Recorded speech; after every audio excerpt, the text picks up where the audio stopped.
Miami is a city with a great tradition of well-crafted building.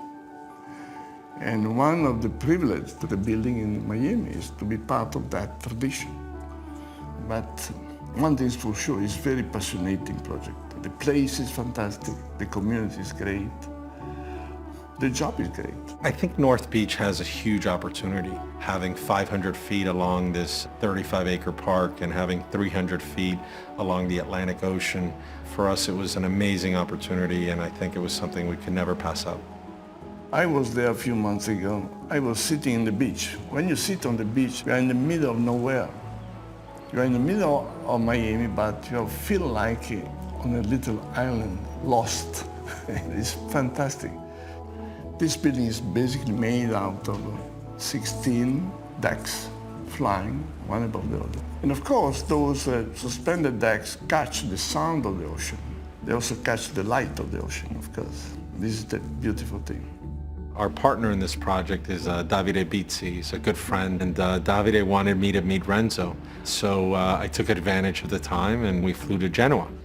And I was able to meet Davide and Renzo. I have to thank Davide for the introduction because Renzo's someone, obviously a master in the world, someone that's done amazing structures, but is also very sensitive to the environment, to nature, and also to do something that was going to be appropriate, the right scale, the right density. You have both dimensions. You have the dimension of nature, you have Calling Avenue, you have street, you have activity, and in between you have a park. And we are flying above that park. We love bringing architects from all over the world to come to Miami. You know, our job is to give them kind of the roots. Today, it's all about design, differentiating yourself from all the other buildings. But the team that's been put together by Bizzi and David Martin on the design side is a world-class team, #1 in every category. The project is a very beautiful project because it is a building surrounded by green. At the southern part there is a larger park. People walk in the garden, there's a path system. So it has a sort of orchard, pure nature potential as well. Westate and Renzo created this private park, which is around 1.5 acres to the north of the building. So in essence, you have a private park to the north and a public park to the south. So for me, how this forest from public to private and how it's connected through the lobby of the building is something very special that I think is unique in Miami. I believe when you combine great architecture with astonishing landscape design, the achievements are unique. Sometimes, it's not always the case, but a good design is an almost no design.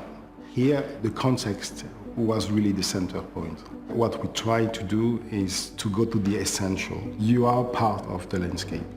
How can we be more and more in relation with the outside?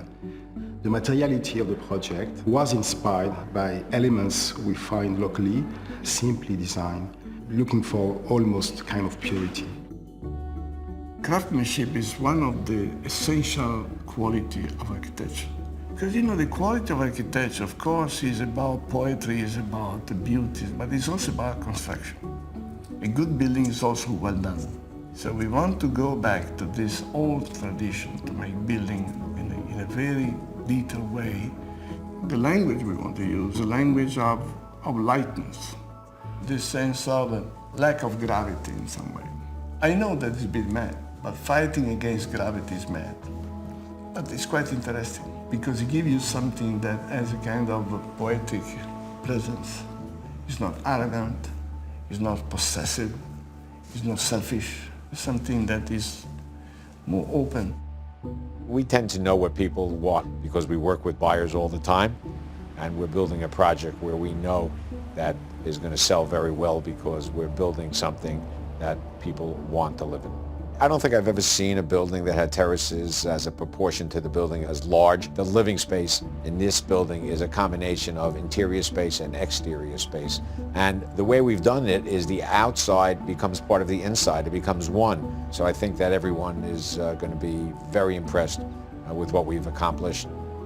Miami right now is going through a cultural kind of renaissance. And for us, Renzo was someone that we felt was going to be able to add a lot of value to this property. It's really the last piece of Miami Beach that really is going to now have some new life and new energy. What he created here was something that I think is going to be a landmark and really give a lot of dignity and pride to the community.